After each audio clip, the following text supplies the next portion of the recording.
കർത്താവിന്റെ രക്ഷിതാവായ യേശു ക്രിസ്തുവിന്റെ നിസ്തുല്യ നാമത്തിൽ എല്ലാ സെമിനാരി വിദ്യാർത്ഥികൾക്കും വന്ദനം. നാം ഈ ദിവസങ്ങളിൽ വചനം മനസ്സിലാക്കിക്കൊണ്ടിരിക്കുന്നത് കഴിഞ്ഞ 3 സെഷനായി നമ്മൾ മനസ്സിലാക്കുന്നത് സുവിശേഷീകരണത്തിന് മുമ്പ് അറിഞ്ഞിരിക്കേണ്ട കുറച്ച് കാര്യങ്ങളാണ്. പ്രായോഗിക സുവിശേഷീകരണം നമ്മുടെ വ്യക്തിപരമായ ജീവിതത്തിൽ അറിഞ്ഞിരിക്കേണ്ട കാര്യമാണ്. ഇന്ന് നാം ചിന്തിക്കുന്നത്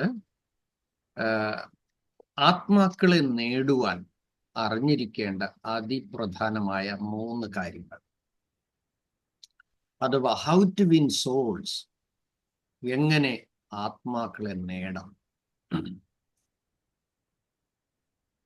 എങ്ങനെയാണ് ആത്മാക്കളെ നേടുക എന്ന് പറയുന്നത്. ധാരാളം മെത്തേഡുകൾ ഉണ്ട് എങ്കിലും അടിസ്ഥാനപരമായി എൻ്റെ മിനിസ്ട്രിയുടെ എക്സ്പീരിയൻസിൽ നിന്നും ഞാൻ മനസ്സിലാക്കിയത് 3 കാര്യങ്ങളാണ്. How to win souls, fundamentally നാം അറിഞ്ഞിരിക്കേണ്ട അൾട്ടിമേറ്റ് ആയിട്ടുള്ള 3 അതിപ്രധാനമായ കാര്യങ്ങൾ. 1, പ്രയർ ലൈഫ്, പ്രാർത്ഥനാ ജീവിതം. 2, meditating the word of God, തിരുവചന ധ്യാനം.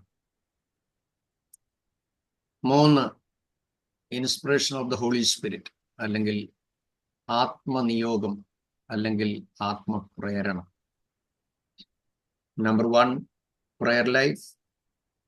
Number 2, habit of meditating the word of God. Number 3, inspiration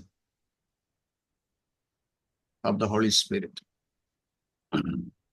ആത്മനിയോഗം അഥവാ ആത്മപ്രേരണ. വളരെ ശ്രദ്ധിച്ച് നിങ്ങൾ ഈ ക്ലാസ് ശ്രദ്ധിക്കുവാൻ ഞാൻ നിങ്ങളെ ഓർപ്പിക്കുകയാണ്. പ്രാർത്ഥനയുടെ ശക്തിയെക്കുറിച്ച് ധാരാളം സന്ദേശങ്ങൾ നിങ്ങൾക്ക് ലഭിച്ചിട്ടുണ്ട്.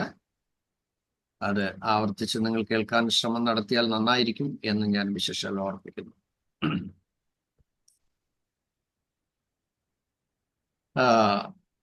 അപ്പൊ നമ്മള് 3 കാര്യങ്ങളാണ്. ഏതൊക്കെയാണ് നിങ്ങൾ ചിന്തിച്ചത്?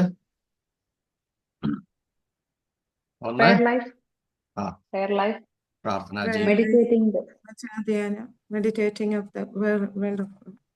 Inspiration of holy spirit. ഈ 3 കാര്യങ്ങൾ കൃത്യമായി കൊണ്ടുപോയെങ്കിൽ മാത്രമേ നിങ്ങൾക്ക് ആത്മാക്കളെ നേടാനായിട്ട് കഴിയൂ.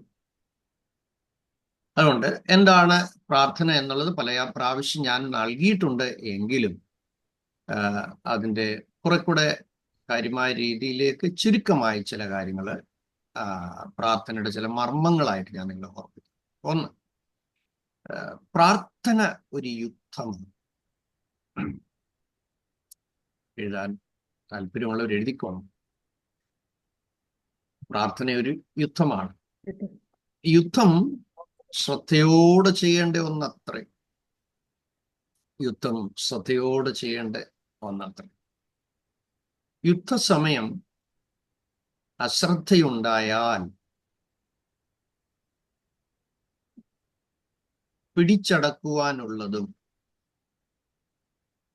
കയ്യിലുള്ളതും നഷ്ടമാകുകയും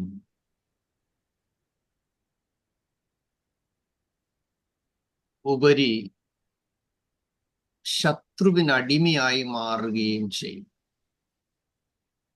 അപ്പൊ പ്രാർത്ഥന ഒരു യുദ്ധമാണ്. യുദ്ധം ശ്രദ്ധയോടെ ചെയ്യേണ്ട ഒന്നത്രേ.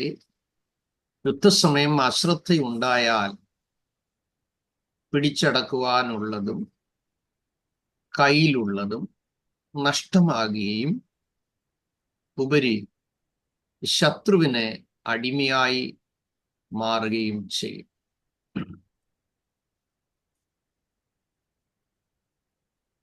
ഇനി പോരാട്ടം ഭയന്ന് ആത്മീയ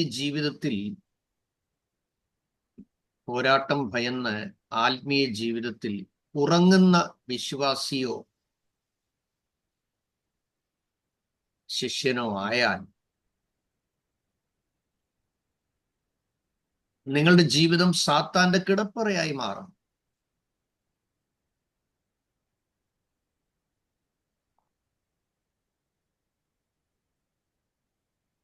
സാത്താന്റെ കിടപ്പറയായി മാറും.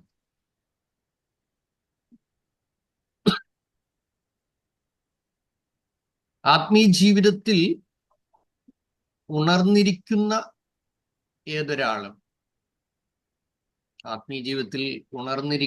ഏതൊരാളും പരിശുദ്ധാത്മാവിന്റെ കനലുകളാണ്.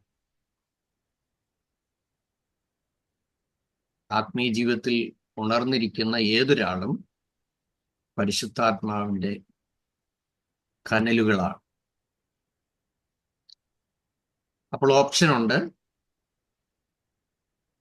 പിശാചിന്റെ കിടപ്പറയോ പരിശുദ്ധാത്മാവിന്റെ കനലുകളോ ആകാൻ നമുക്ക് സ്വാതന്ത്ര്യം.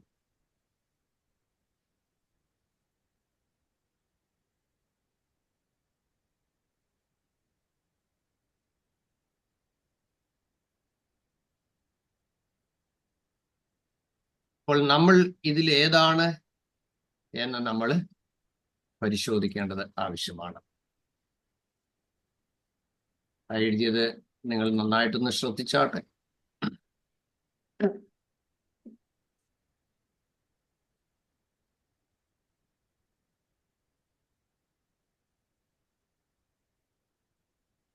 ഓക്കെ, അപ്പൊ ആ മർമ്മം മനസ്സിലായല്ലോ. ഓക്കെ, ഓർത്തിരിക്കുക, പ്രാർത്ഥനയൊരു യുദ്ധമാണ്. എഴുതിയത് നിങ്ങൾ ശ്രദ്ധിച്ചു വിട്ടുപോകരുത്. വളരെ ചുരുക്കമായി നിങ്ങൾക്ക് തരുന്ന ഒരു നോട്ട്സിന്റെ ഭാഗം. യുദ്ധം ശ്രദ്ധയോട് ചെയ്യേണ്ട ഒന്നാണ്. യുദ്ധസമയം അശ്രദ്ധയുണ്ടായാൽ പിടിച്ചടക്കുവാനുള്ളതും കയ്യിലുള്ളതും നഷ്ടമാകുകയും ഉപരി ശത്രുവിന് അടിമയായി മാറുകയും ചെയ്യും. പോരാട്ടം ഭയന്ന് ആത്മീയ ജീവിതത്തിൽ ഉറങ്ങുന്ന വ്യക്തിയായാൽ, ഒരു വിശ്വാസിയാകട്ടെ ശിഷ്യനാകട്ടെ, അത് നിങ്ങളുടെ ജീവിതം സാത്താന്റെ കിടപ്പറയായി മാറും. അല്ലെങ്കിൽ അവന് സ്റ്റേ ചെയ്യാനുള്ള, പാർക്കാനുള്ള സ്ഥലമായിട്ട് മാറും. നമുക്കറിയാം, 6000 അശുദ്ധാത്മാവ് പാർത്ത ഒരു യൗവനക്കാരനെ നമ്മൾ കാണുന്നു. അവന്റെ നാട് ദക്കപ്പുലി ദേശമാണ്. പക്ഷെ ദുരാത്മാവ് കയറിയപ്പോൾ അവനെ കൊണ്ടുപോയത് ഗദരേന്യ ദേശത്തേക്ക്, ഒരുപാട് മൈലുകൾക്ക് അപ്പുറത്ത് അവനെ കൊണ്ടുപോയി. അപ്പോൾ പരിശുദ്ധാത്മാവിന്റെ കിടപ്പറയോ പിശാചിന്റെ കിടപ്പറയോ പരിശുദ്ധാത്മാവിന്റെ കനലുകളോ ആകാൻ നമുക്ക് സ്വാതന്ത്ര്യം ഉണ്ട്. നമ്മൾ തുടക്കത്തിൽ കേട്ടതുപോലെ, അയ്യോ ഇത് ശ്രദ്ധയോടെ ചെയ്യേണ്ട ഒരു യുദ്ധമാണ്, ഇത് ശത്രുവിന് അടിമയായി പോവും, നമ്മുടെ കയ്യിലുള്ളതെല്ലാം നഷ്ടമായി തരാം, അതുകൊണ്ട് നമുക്ക് പ്രാർത്ഥനയൊന്നും വേണ്ട, പോരാട്ടമൊന്നും വേണ്ട എന്ന് പറഞ്ഞ് ഒഴിഞ്ഞു മാറുക എന്നുള്ളതല്ല. ഉണർന്നിരിക്കുന്ന വ്യക്തി പരിശുദ്ധാത്മാവിന്റെ കനലാണ്. അപ്പോൾ ഇതിലേതാണ് നമുക്ക് ആവശ്യം എന്നുള്ളത് നമ്മുടെ ഓപ്ഷനാണ്. അപ്പോൾ ഓർക്കുക, പ്രാർത്ഥന കളിസ്ഥലമല്ല, യുദ്ധഭൂമിയാണ്. പ്രാർത്ഥന കളിസ്ഥലമല്ല, അത് യുദ്ധഭൂമിയാണ്.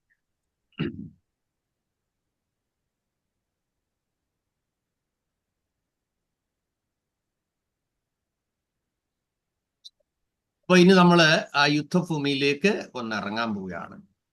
യുദ്ധഭൂമിയിലേക്ക് നാം ഇറങ്ങുന്നതിന് മുൻപ് പോരാട്ടങ്ങളെ അതിജീവിക്കുവാൻ ചാടിക്കേറി നമുക്ക് യുദ്ധഭൂമിയിലോട്ട് ഇറങ്ങാൻ പറ്റില്ല. വാത്സല്യ ലൈസ പറഞ്ഞതുപോലെ ഭാവനയിലൊന്ന് കണ്ടു നോക്കിക്കേ. ചുമ്മാതെ വീട്ടിലിട്ട നിക്കറും നൈറ്റിയും ഇട്ടുകൊണ്ട് നമുക്ക് നേരെ അങ്ങ് യുദ്ധഭൂമിയിലേക്ക് പോകാൻ പറ്റുമോ? There is some conditions. വാർഫീൽഡിലേക്ക് ഇറങ്ങുന്നതിന് മുമ്പ് ആ സോൾജിയർ എങ്ങനെ ആയിരിക്കണം എന്ന് തിരുവചനം നന്നായിട്ട് പറയുന്നുണ്ട്. പോരാട്ടങ്ങളെ അതിജീവിക്കുവാൻ ആത്മാവിന്റെ സർവായുധവർഗം ധരിക്കണം. നമ്മളൊരു വിഷയം കിട്ടി ചാടിക്കേറി അങ്ങ് പ്രാർത്ഥിച്ചങ്ങ് പറ്റ വട്ടം കൊടുക്കുക.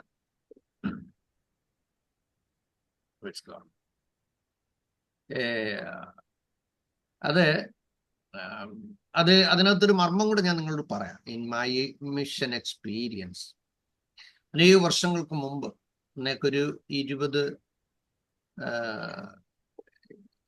ഒരു 25 വർഷങ്ങൾക്ക് മുമ്പ് തമിഴ്നാട്ടിൽ നിന്ന് അശുദ്ധാത്മാ ബാധിച്ച ഒരു വ്യക്തി ഒരു മോളെ കൊണ്ട് പ്രാർത്ഥിക്കാൻ വന്നു. അന്ന് ഈ ആത്മീയ മർമ്മങ്ങളൊന്നും തിരിച്ചറിഞ്ഞ് പോയ ഒരു കാലമല്ല ഞാൻ. വരവുള്ളത് കൊണ്ട് അന്നേരം കയറി അങ്ങ് വിട്ടു, കാര്യമൊന്നും നോക്കത്തില്ല. അപ്പൊ ഞാൻ ഇങ്ങനെ പ്രാർത്ഥിച്ച ആത്മാവിൽ വരുമ്പോ ഈ ഉള്ളിൽ ഒരു ഫാഷന്റെ സ്പിരിറ്റ്, മനസ്സിലായ? Spirit fashion. ഞാന് ആത്മാവിൽ ഒറ്റ വെട്ടുപറ്റി കൊച്ചിൽ നിന്ന് ആ അശുദ്ധാത്മാവ് വിട്ടുപോയി. അവൾ ഫ്രീ ആയി. അദ്ദേഹം പോയി. പിറ്റേ ദിവസം ഞാൻ നോക്കിയപ്പോൾ എൻ്റെ മോള് കുറെ കുപ്പിവളയും കുറെ, അന്ന് മുതൽ കുഞ്ഞിന്റെ സ്റ്റൈല് മാറാൻ തുടങ്ങി. ഭയങ്കര ഫാഷൻ സ്പിരിറ്റ്. എത്ര പ്രാർത്ഥിച്ചും അത് മാറുന്നില്ല. ഏറിയ വർഷങ്ങൾ പ്രാർത്ഥിച്ചു.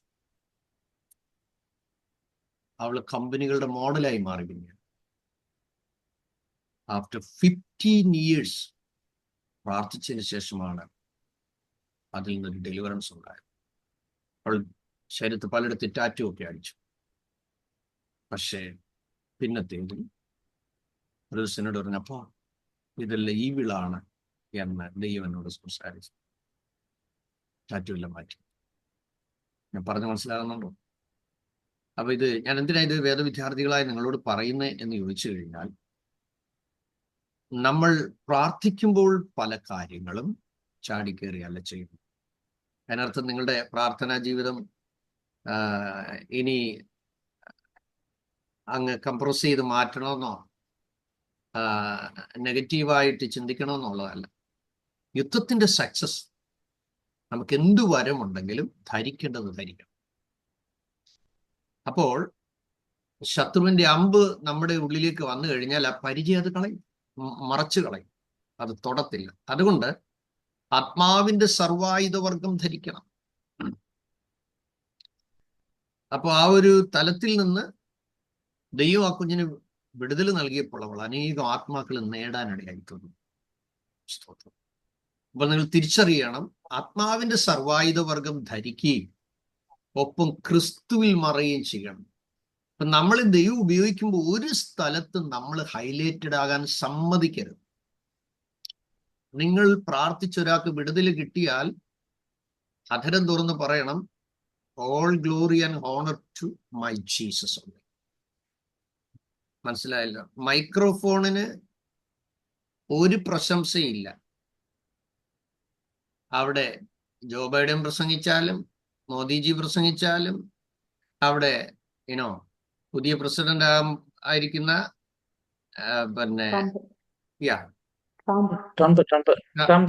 ട്രംപ് പ്രസംഗിച്ചാലും ആര് പ്രസംഗിച്ചാലും മൈക്രോഫോൺ ഒന്നുമില്ല.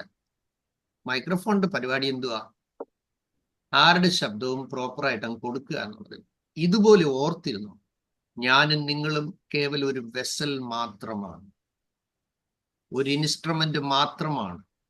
ദൈവം നമ്മളിലൂടെ സംസാരിച്ചില്ലെങ്കിൽ ഒരു ഗുണവുമില്ല, ഒരു മണവുമില്ല, ഒരു നിറവുമില്ല, ഒരു രുചിയില്ല. ലൈസ ഇന്നെടുത്ത മെസ്സേജിന്റെ നിന്ന് 4 കാര്യങ്ങളുണ്ട്. അത് ഞാൻ പറയാൻ വിട്ടുപോയി. 1, കർത്താവ് കണ്ടു. 2, അറിഞ്ഞു. 3, കൽപ്പിച്ചു. 4, എഴുന്നേൽപ്പിച്ചു. ആ പോയിന്റ്സ് നിങ്ങളൊന്ന് നോട്ട് ചെയ്ത് വെച്ചു. മെസ്സേജ് പറയുമ്പോൾ നിങ്ങളത് നോട്ട് ചെയ്തുകൊള്ളണം. 1, യേശു കണ്ടു. 2, അറിഞ്ഞു. 3, കൽപ്പിച്ചു. 4, എഴുന്നേൽപ്പിച്ചു. ഓക്കെ. ഞാൻ മെസ്സേജുകൾ നിങ്ങൾ പറയുമ്പോൾ അതിന്റെ ചില മർമ്മങ്ങളൂടെ പറഞ്ഞു തരാൻ ഉണ്ടല്ലോ. ഓക്കെ. യോഹന്നാൻ 5-ാമത്തെ അധ്യായം. ഓക്കെ. അതുകൊണ്ട് നാം ആത്മാക്കളെ നേടുവാൻ താല്പര്യമുള്ളവർ അറിഞ്ഞിരിക്കേണ്ട അതിപ്രധാനമായ 3 കാര്യങ്ങളാണ് നമ്മൾ സംസാരിക്കുന്നത്. അവിടെ യുദ്ധഭൂമിയിലേക്ക് നമ്മളിപ്പോൾ ഇറങ്ങുകയാണ്. പോരാട്ടങ്ങളെ അതിജീവിക്കുവാൻ ആത്മാവിന്റെ സർവായുധവർഗം ധരിക്കുകയും ഒപ്പം ക്രിസ്തുവിൽ മറയുകയും ചെയ്യണം. യേശുവിന്റെ നാമത്താലും യേശുക്രിസ്തുവിന്റെ രക്തത്താലും യേശുക്രിസ്തുവിന്റെ വചനത്താലുമാണ് നാം വിഷയങ്ങളെ നേരിടേണ്ടത്. എങ്ങനെയാണ് നാം യുദ്ധത്തെ ഫേസ് ചെയ്യേണ്ടത്? ലൈസയോ സിനിയോ, മിനിയോ, ഷാജിയോ, രാജ്മണിയോ, ജെസി ഷോമേലോ, സന്തോഷോ, ജിബിയോ ഡയറക്റ്റ് ഒരു അറ്റാക്കിന് വേണ്ടി അല്ല നമ്മൾ ചെയ്യേണ്ടത്. We need weapons. കാരണം നമുക്ക് ഈ വാർ ഉള്ളത് ഒരു വിശ്വാസിയോടുമല്ല, ഒരു പാസ്റ്ററിനോടുമല്ല, ഒരു ലീഡറിനോടുമല്ല, ഹസ്ബൻഡിനോടോ, neither wife or children. No no. നമുക്ക് പോരാട്ടമുള്ളത് ജഡരക്തങ്ങളോടെ അല്ല. മനസ്സിലായ? വാഴ്ചയുണ്ട്, അധികാരമുണ്ട്, ഈ ലോകത്തിന്റെ അന്ധകാരത്തിന്റെ ലോകാധിപതിയുണ്ട്, സ്വർലോകത്തിൽ ദുഷ്ടാത്മസേനയുണ്ട്. 4 വിങ് അവിടെ പറയുന്നു. അതുകൊണ്ട് ദുർദിവസത്തിൽ നിങ്ങൾ എതിർത്ത് നിൽപ്പാനും സകലതും സമാപിച്ചിട്ട് ഉറച്ചു നിൽപ്പാനും കഴിയണം. വാർ കഴിഞ്ഞ് ചടിയേറ്റ് അവിടെ കിടക്കാനല്ല. അപ്പൊ ഈ വാർഫീൽഡിൽ നിങ്ങൾ ആയിരിക്കുമ്പോൾ വാർ സക്സസ് ആകണം, നിങ്ങൾ ഹെൽത്തി ആൻഡ് സ്ട്രോങ് ആകണം, നിങ്ങൾ നന്നായിട്ട് പിന്നെ ഉറച്ചു നിൽക്കണം. ദൈവത്തിന്റെ യുദ്ധം ഒരിക്കലും ഫെയിലിയർ ആകത്തില്ല. നിങ്ങൾ നോക്കണം. ഇപ്പൊ നമ്മൾ കാണിക്കുന്ന അബദ്ധങ്ങളും പരിചയിച്ച ശീലങ്ങളുമാണ് അപകടത്തിലെത്തുന്നത്. നിങ്ങൾ കണ്ടിട്ടില്ലേ ചില സ്ഥലങ്ങളിൽ ചില പ്രാർത്ഥന മുമ്പേ അന്ധകാരങ്ങളെയും പൂരികളെയും പോരാട്ടങ്ങളെയും എല്ലാത്തിനെയും ശാസിക്കുന്നു, ഭത്സിക്കുന്നു. ഈ ശാസിച്ച് കേട്ട ശീലമായി പറയുന്നത്. ചോദ്യം, മക്കളെ, എന്ത് കണ്ടിട്ടാണ് നീ ശാസിച്ചത്? എന്തെങ്കിലും കണ്ടായിരുന്നു? ഒന്നും കണ്ടില്ലല്ലോ, പിന്നെന്തിനാ ശാസിച്ചേ? അപ്പൊ ചുമ്മാ വഴക്കിടാൻ പോയല്ലേ? മനസ്സിലാകുന്നുണ്ടോ? എന്തിനാ ബത്സിച്ചേ? എന്തെങ്കിലും കണ്ടിട്ടാണോ ബത്സിച്ചേ? എല്ലാവരുടെ ജീവൻ പോയോ? അപ്പോൾ ആത്മാവിൽ നമ്മൾ ഒരു കാര്യം കണ്ടാൽ, അത് ആത്മനിയോഗം വന്നാൽ, ശാസിച്ചാൽ നിങ്ങളല്ല ശാസിക്കുന്നത്, യഹോവ നിന്നെ ഭത്സിക്കട്ടെ എന്ന് ദൂതൻ പറഞ്ഞതുപോലെ കൽപ്പിക്കുന്ന ആത്മാവിന്റെ കൽപ്പനാ ശബ്ദമുണ്ട്.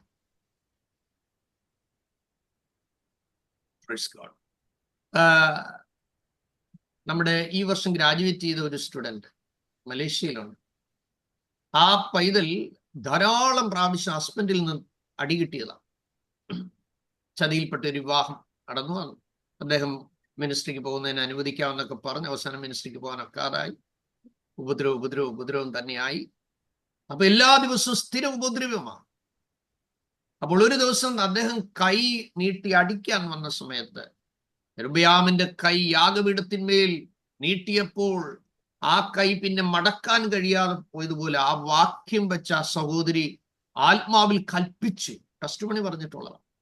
നിങ്ങൾക്കറിയാൻ സംഭവിച്ചത്, അടിക്കാൻ നീട്ടിയ കൈ തിരിച്ചു മടക്കാൻ വയ്യാതായി. കൈ ഇങ്ങനെ അടിക്കാൻ മുങ്ങിയത് നിൽക്കുക, പുറകോട്ടോ മുന്നോട്ടോ കൈ നീങ്ങുന്നില്ല. കൈ സ്റ്റക്കായി പോയി, ഭയന്നുപോയി. ഇന്ന് അദ്ദേഹം ആ സഹോദരിയോടുകൂടി കർത്താവിന്റെ വില ചെയ്യുക.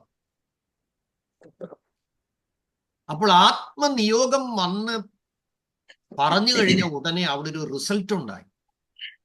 ഇത് പ്രധാനപ്പെട്ട കാര്യമാണ്. അപ്പൊ നമ്മൾ ഓർത്തോണം, നമ്മൾ യുദ്ധത്തെ ഫേസ് ചെയ്യേണ്ടത് എങ്ങനെയാണ്? 1, യേശുക്രിസ്തുവിന്റെ നാമത്താൽ. 2, യേശുക്രിസ്തുവിന്റെ രക്തത്താൽ. 3, യേശുക്രിസ്തുവിന്റെ വചനത്താൽ. അപ്പോൾ നമ്മൾ ഈ 3 കാര്യങ്ങളിലൂടെയാണ് യുദ്ധഭൂമിയിലേക്ക് ഒരു വിഷയത്തിനായിട്ട് നമ്മൾ ഇറങ്ങുന്നത്. ഓക്കെ, അപ്പോൾ ഇവ 3-നാലും നമ്മളെ ആദ്യം കവർ ചെയ്യണം.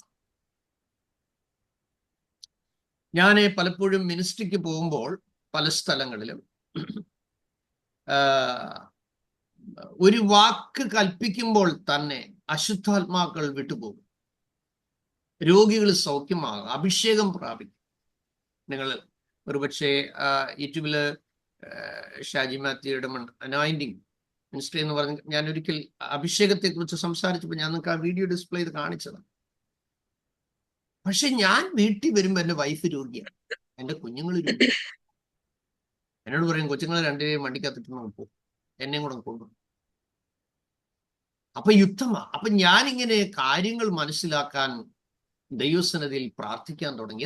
എത്ര പ്രാർത്ഥിച്ചിട്ടും വിഷയത്തിന് ചിലതിനൊരു മറുപടിയില്ല. എന്നും കുഞ്ഞുങ്ങൾക്ക് സിക്കാം.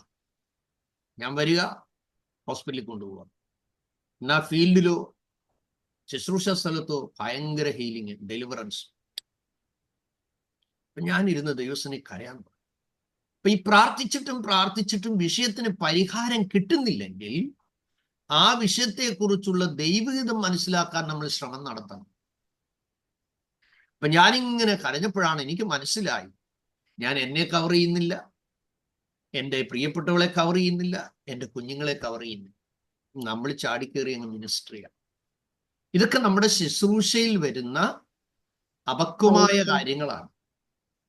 എന്നാൽ പക്വതയോടുകൂടി ശുശ്രൂഷ ചെയ്യുവാൻ നമ്മൾ ആഗ്രഹിക്കുമ്പോൾ പരിശുദ്ധാത്മാ നമ്മളെ സഹായിപ്പാനിടയായിത്തീരും. അതുകൊണ്ട് ശ്രദ്ധിച്ചാട്ടെ. അപ്പൊ നമ്മൾ എന്താ ചെയ്യേണ്ടത്? യേശുവിൻ്റെ നാമത്തിലും യേശുവിൻ്റെ രക്തത്തിലും യേശുവിൻ്റെ വചനത്താലും ആദ്യം നിങ്ങളെ മറയ്ക്കണം. കർത്താവേ, യേശുവിൻ്റെ രക്തത്തിനുള്ളിൽ എന്നെ മറയ്ക്കണമേ, യേശുവിൻ്റെ വചനത്താൽ എന്നെ മറയ്ക്കണമേ, യേശുവിൻ്റെ നാമത്തിൽ എന്നെ കവർ ചെയ്യണമേ. നിങ്ങൾക്കറിയാമല്ലോ, ഇയ്യോബിനോട് ദൈവം സംസാരിക്കുന്നതിന് മുമ്പായിട്ട് സാത്താൻ ഇയ്യോബിനോടുള്ള ബന്ധത്തിൽ ദൈവസനെ പറഞ്ഞൊരു കാര്യമുണ്ട്. ഒന്ന്, നീ അവന് വേലി കെട്ടിയിരിക്കുന്നു, നീ അവന്റെ വീട്ടിന് വേലി കെട്ടിയിരിക്കുന്നു, നീ അവനുള്ള സകലത്തിനും വേലി കെട്ടിയിരിക്കുന്നു. ഓക്കെ. അപ്പൊ ഇതുപോലെ പിശാച് പറഞ്ഞപ്പോഴാണ് ആ വേലിയെക്കുറിച്ച് നാം അവെയർ ആകുന്നത്, അല്ലേ? സ്തോത്രം.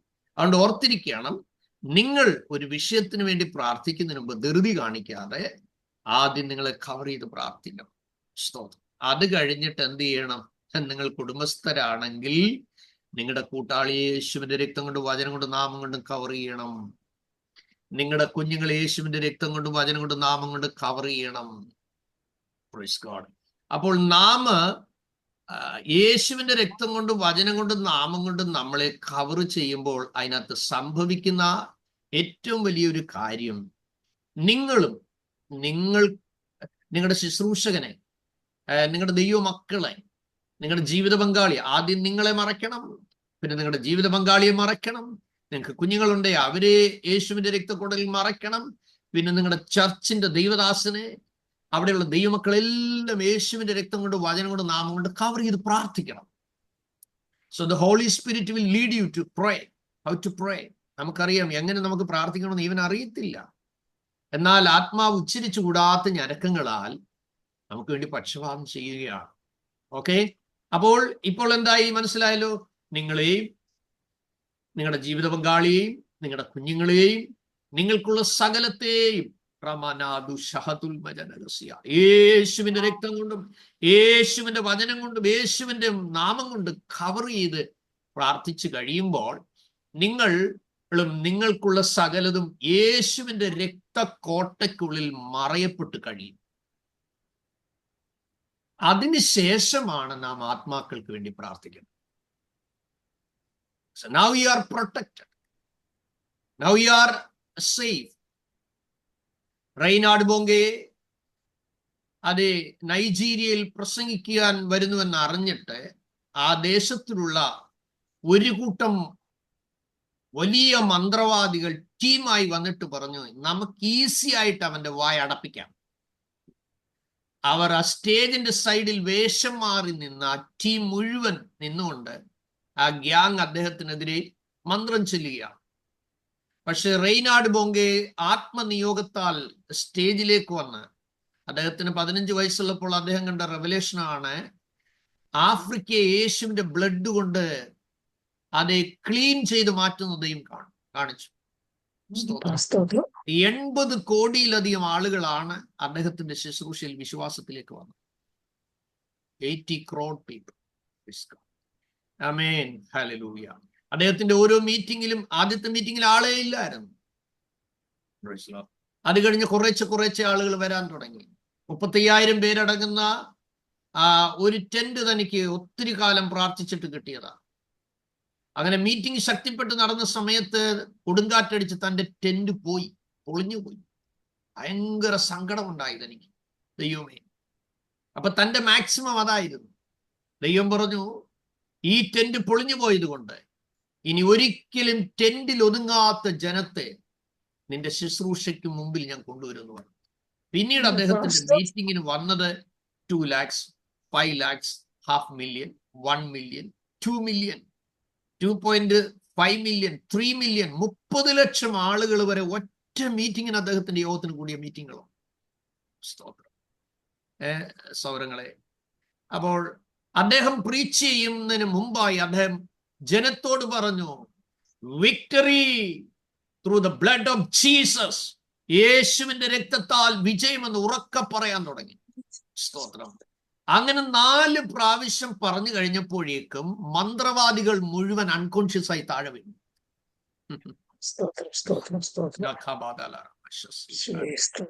കർത്താവിന്റെ മക്കൾ തിരിച്ചറിഞ്ഞുകൊള്ളേണം, യേശുവിന്റെ രക്തം കൊണ്ടും വചനം കൊണ്ടും നാമം കൊണ്ടും നമ്മെ തന്നെ കവർ ചെയ്ത് കഴിയുമ്പോൾ നിങ്ങൾ സുരക്ഷിതരായിരിക്കും. ഇനി അടുത്തത് ഹൗ ടു പ്രേ, പ്രാർത്ഥിക്കേണ്ട വിധം എങ്ങനെയാണ്. ഇപ്പൊ നമ്മൾ പഠിച്ചുകൊണ്ടിരിക്കുന്ന എന്താണ്? ഹൗ ടു വിൻ സോൾസ്, എങ്ങനെ ആത്മാക്കളെ നേടാം. നിങ്ങളുടെ മക്കൾ നിങ്ങൾക്കൊരു ആത്മാക്കളാണ്, നിങ്ങളുടെ ജീവിത പങ്കാളി ഒരു ആത്മാക്കളാണ്. ആമേൻ. നിങ്ങളുടെ മാതാവും പിതാവും നിങ്ങൾ നേടാനുള്ള ആത്മാക്കളാണ്. അല്ലാതെ ദൂരെയുള്ളവരെ കുറിച്ചല്ല ആദ്യം ചിന്തിക്കേണ്ടത്. നമ്മുടെ വീട്ടിലാണ് ആദ്യം, നമ്മളിലാണ് ആദ്യം. അതാണ് സ്റ്റാർട്ടപ്പ്. ഞാൻ ഓർപ്പിക്കാറുണ്ട്, നമ്മൾ നഷ്ടപ്പെട്ടിട്ട് ആരെയും നേടണമെന്ന് ദൈവം ആഗ്രഹിക്കുന്നില്ല എന്നുള്ള കാര്യം. അപ്പോൾ അടുത്ത് പ്രാർത്ഥനയുടെ വിധം എങ്ങനെയാണ്? ഹൗ ടു പ്രേ, എങ്ങനെയാ പ്രാർത്ഥിക്കേണ്ടത്?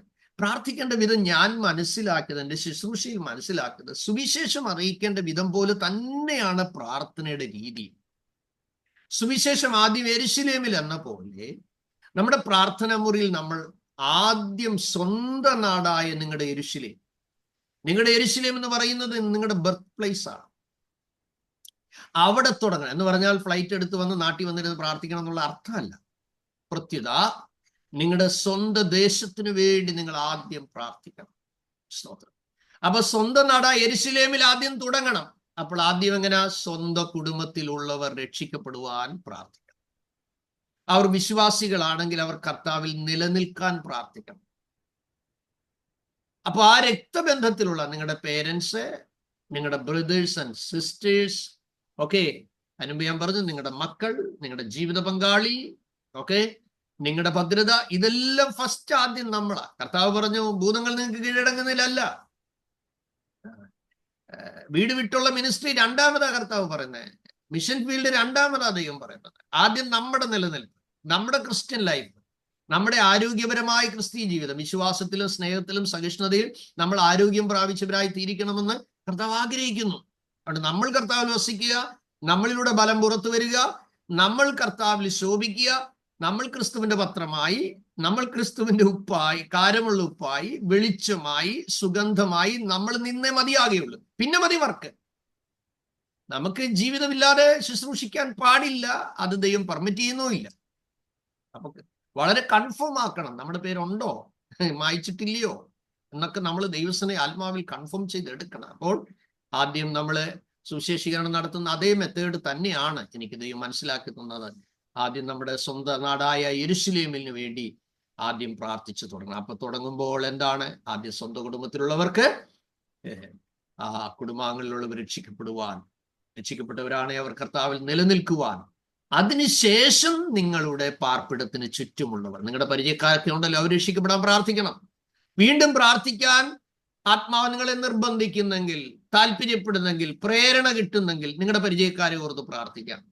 പിന്നെ പ്രാർത്ഥനയുടെ നിങ്ങളുടെ ഓഫീസ് ടൈമും നിങ്ങളുടെ ഫ്രീ ടൈമും ഒക്കെ മനസ്സിലാക്കിയിട്ട് നെക്സ്റ്റ് വില്ലേജിന് വേണ്ടി പ്രാർത്ഥിക്കാം, മുനിസിപ്പാലിറ്റിക്ക് വേണ്ടി പ്രാർത്ഥിക്കാം, ടൗണിന് വേണ്ടി പ്രാർത്ഥിക്കാം, അടുത്ത ജില്ലയ്ക്ക് വേണ്ടി പ്രാർത്ഥിക്കാം, ഓരോ ജില്ലയ്ക്ക് വേണ്ടി പ്രാർത്ഥിക്കാം. ഇന്ത്യയിലുള്ളവരോട് ഞാൻ പറയുന്നു, പിന്നെ ഭാരതത്തിന് വേണ്ടി പ്രാർത്ഥിക്കാം, ആ ഭാരതത്തിലുള്ള ഓരോ സംസ്ഥാനത്തിന് വേണ്ടി പ്രാർത്ഥിക്കാം. Then you can expand your prayer range. പിന്നെ 5 വൻകരകളിൽ നിങ്ങൾക്ക് പ്രാർത്ഥിക്കാം എന്ന് പറയുമ്പോൾ അതിലുള്ള രാജ്യങ്ങളെയും ഒക്കെ സമയവും നിയോഗവും പോലെ വേണം പ്രാർത്ഥനാ സമയം വിപുലപ്പെടുത്തുവാൻ. അപ്പൊ ഏത് ദേശത്തിന് വേണ്ടി പ്രാർത്ഥിച്ചാലും അതാതിടങ്ങളിലുള്ള ദൈവദാസന്മാരുടെ ബലകരമായ ശുശ്രൂഷയ്ക്കും വിശുദ്ധന്മാരുടെ നിലനിൽപ്പിനും ആമേ സുവിശേഷം എത്തിയിട്ടില്ലാത്ത ഇടങ്ങളിൽ സുവിശേഷത്തിന് വാതിൽ തുറന്നു കിട്ടേണ്ടതിന് വേണ്ടി നിങ്ങൾ എന്ത് ചെയ്യണം? നിരന്തരമായി നിങ്ങൾ പ്രാർത്ഥിക്കണം. അപ്പൊ പ്രാർത്ഥനയുടെ രീതി എന്താണെന്ന് നിങ്ങൾക്ക് മനസ്സിലായല്ലോ. ഓക്കെ, പ്രാർത്ഥനയുടെ രീതി മനസ്സിലായല്ലോ? യെസ്. അപ്പൊ ഞാൻ നിങ്ങളോട് പറഞ്ഞു, യെരുശലേമിലാണ് നമ്മുടെ പ്രാർത്ഥന ആദ്യം തുടങ്ങേണ്ടത്.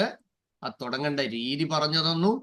അത് ആദ്യം നമ്മുടെ ഭവനത്തെ കവർ ചെയ്യണം, നമ്മുടെ ഭവനത്തിലുള്ളവരെല്ലാം കവർ ചെയ്യണം. അത് കഴിഞ്ഞതിന് ശേഷം മാത്രമേ നമ്മൾ എന്ത് ചെയ്യാവൂ? അതെ, മറ്റ് വിഷയങ്ങൾ എടുത്ത് പ്രാർത്ഥിക്കാവൂ എന്ന് ഞാൻ നിങ്ങളെ ഓർപ്പിപ്പാൻ ഇടയായിട്ടുണ്ട്. അപ്പോൾ നമ്മൾ പ്രാർത്ഥിക്കുമ്പോൾ വിശുദ്ധന്മാരുടെ നിലനിൽപ്പിനും സുവിശേഷം എത്തിയിട്ടില്ലാത്ത ഇടങ്ങളിൽ ഇടങ്ങളിൽ വാതിൽ തുറന്നു കിട്ടുവാനും നമ്മൾ പ്രാർത്ഥിക്കണം. ഒരുപക്ഷെ നിങ്ങൾക്ക് പോകാനായിട്ട് കഴിഞ്ഞില്ലെന്ന് വരും, പക്ഷേ നിങ്ങളുടെ പ്രാർത്ഥന ലോകത്തിന്റെ നാനാഭാഗങ്ങളിലേക്കും എത്തുക എന്നുള്ളത് എത്രയോ ആശ്ചര്യകരമായ കാര്യമാണ്. പ്രാർത്ഥിക്കുന്ന വ്യക്തികളുടെയോ കുടുംബങ്ങളുടെയോ സംസ്ഥാനങ്ങളുടെയോ രാജ്യങ്ങളുടെയോ ഒക്കെ നടുവിൽ ആത്മാക്കളുടെ വിടുതലിനായി പരിശുദ്ധാത്മാവ് നിങ്ങളെ ഉപയോഗിച്ചെന്ന് വരാം. മനസ്സിലായല്ലോ? അപ്പൊ നിങ്ങൾക്ക് പോകാൻ കഴിഞ്ഞില്ലെന്ന് വരും, പക്ഷെ നിങ്ങളുടെ പ്രാർത്ഥന, നിങ്ങളുടെ വിലപ്പെട്ട പ്രാർത്ഥന ലോകത്തിന്റെ നാനാ കോണുകളിലേക്കും എത്തുകയാണ്. അത് വലിയ ആശ്ചര്യകരമായൊരു എത്തുക എന്നുള്ളത് വലിയ ഒരു കാര്യമാണ്. അപ്പോൾ ദൈവത്തിന്റെ ആത്മാവ് നമ്മളെ എപ്രകാരം നിർബന്ധിക്കുന്നു? റൈറ്റ്. എവിടെയെങ്കിലും നിങ്ങളുടെ കയ്യില് നിങ്ങൾ ഇവിടെ പോകുമ്പോൾ സ്കൂളിന്റെ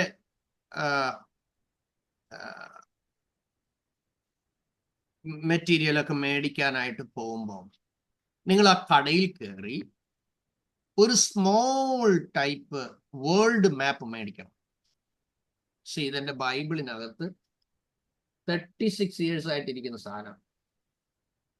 ലുക്ക്. അപ്പൊ എന്ത് ചെയ്യണം? നിങ്ങൾക്ക് ഫാസ്റ്റ് ചെയ്ത് പ്രാർത്ഥിക്കാൻ നേരം എവറി ഡേ നിങ്ങളുടെ meditation you just laid your hand. അപ്പൊ നിങ്ങൾ ലോകം മുഴുവൻ സഞ്ചരിക്കുന്ന, ദൈവത്തിന്റെ ശബ്ദമായി സഞ്ചരിക്കുന്ന, കാരണം കർത്താവ് നിങ്ങളെ വിളിച്ചിരിക്കുന്നത് നിങ്ങൾ 3 പേരുള്ളടുത്ത് മാത്രം കൊട്ടിപ്പാടി ഒതുങ്ങി നിങ്ങളുടെ ജീവിതം അവസാനിക്കാനല്ല. നിങ്ങളുടെ ശബ്ദം ലോകം മുഴുവൻ ക്രിസ്തുവിന് വേണ്ടി എത്തണം. അതാണ് നിങ്ങളുടെ ഓരോരുത്തരുടെ മേലുള്ള കോളിംഗ്. പക്ഷെ നമ്മൾ പരിമിതപ്പെടുത്തിയിരുത്തുകയാണ്. ഞാൻ പറയാറുണ്ട്, 2 വർഷമോ 3 വർഷമോ കൂടുമ്പോൾ നിങ്ങൾ അല്പാൽപ്പം ചരിതിച്ച് മിഷൻ ട്രിപ്പിന് വേണ്ടി മാറ്റിവെക്കണം.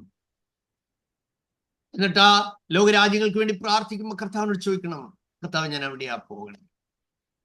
എനിക്കൊരു ഫാമിലി അറിയാം, അവരെല്ലാ വർഷവും ഒരു രാജ്യം അവർ തിരഞ്ഞെടുക്കും.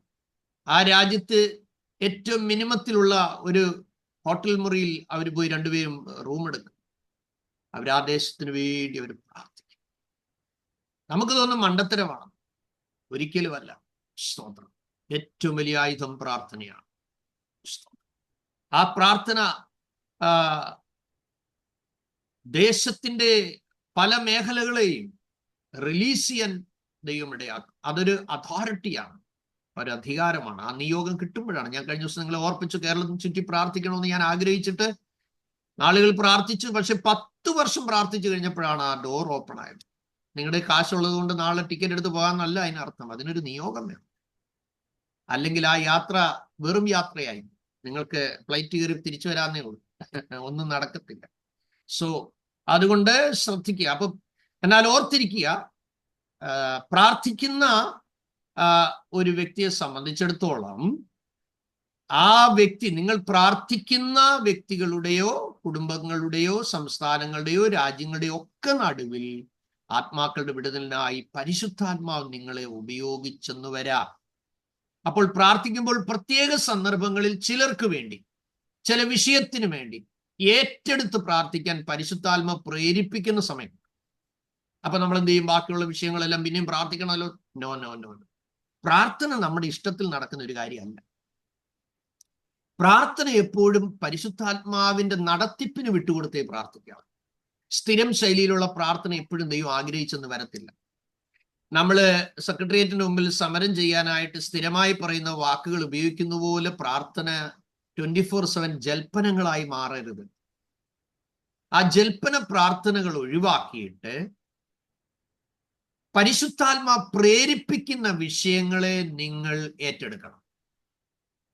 അപ്പൊ മറ്റു വിഷയങ്ങളെ തികയ്ക്കാതെ പരിശുദ്ധാത്മ പ്രേരിപ്പിക്കുന്ന വിഷയങ്ങൾ ഏറ്റെടുക്കുകയും ബാക്കി സമസ്ത വിഷയങ്ങളെ, കർത്താവെ ബാക്കി എല്ലാ വിഷയങ്ങളും, പതിവായി പ്രാർത്ഥിക്കുന്ന എല്ലാ വിഷയങ്ങളും അവിടുത്തെ കരങ്ങളിലേക്ക് പരമേൽപ്പിക്കുന്നു എന്ന് പറഞ്ഞ് ആ വിഷയം ദൈവത്തിന് പരമേൽപ്പിച്ചിട്ട് ആത്മനിയോഗം ലഭിച്ച വിഷയത്തിനായി ആത്മാവിന്റെ ശക്തിയോടെ പോരാടി പ്രാർത്ഥിക്കാൻ ദൈവാത്മാ നിങ്ങൾക്ക് നിയോഗം തരും. 516 ഗ്രാമങ്ങൾക്ക് വേണ്ടി ആൻഡമാൻസിൽ ഞാൻ ദീർഘനാളുകൾ പ്രാർത്ഥിച്ചുകൊണ്ടിരിക്കുമ്പോൾ അതിൽ ദൊറോട്ടാങ് എന്ന് പറയുന്ന ഒരു ഗ്രാമത്തിന് വേണ്ടി വിശേഷാൽ പ്രാർത്ഥിക്കാൻ ആത്മാവ് നിയോഗം നൽകി. അത് നീണ്ട ദിവസങ്ങൾ.